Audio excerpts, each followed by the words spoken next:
Hey everybody, it's Allison. So I did the Nathan VanHoy uh, kid for my Misunderstood Minds presentation, and we're just gonna jump right into it.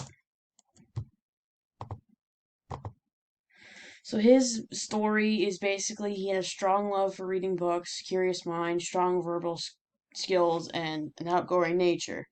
But he struggled in school in the first grade. He got low test scores, and it clearly showed that he was struggling.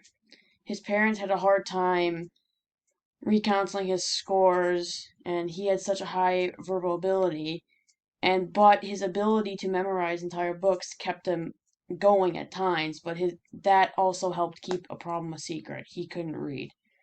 And so he had to repeat first grade, but had to repeat by the time he started second grade, he was already falling behind. And so his parents and him went to Dr.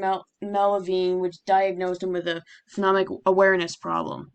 And so basically, he couldn't decode individual letters and their sounds, and it was so exhausting for him that the doctor recommended to put him in a support room at his school for more support.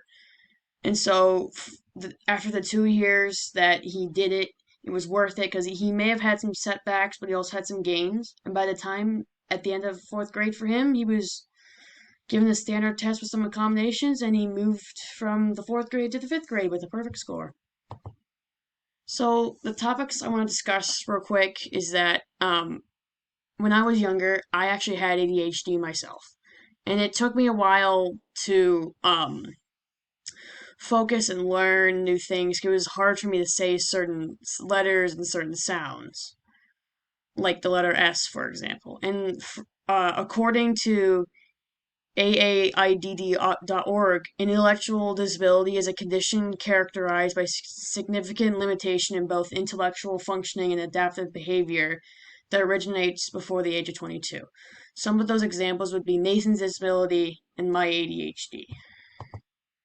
And so a theory that I found was actually a theory by Tracy Proctor. It was about offenders or criminals who have intellectual disabilities.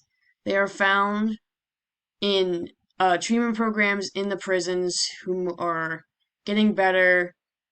Those disabilities are getting treated, and then they can become functional human beings in today's society. And so, a resource that parents can use to help their children get get rid of their disabilities or help them or support them is the ARC in Washington D.C. So their mission is to promote and protect the human rights of the people with intellectual and developmental disabilities while actively supporting their full inclusion and participation in the community through their lifetimes. And like I said before, they're based in Washington, D.C. Thank you guys for listening to that. I hope this sort of helped. And I can't wait to see what you all post for yours. So thanks, guys. Appreciate it. Have a good one.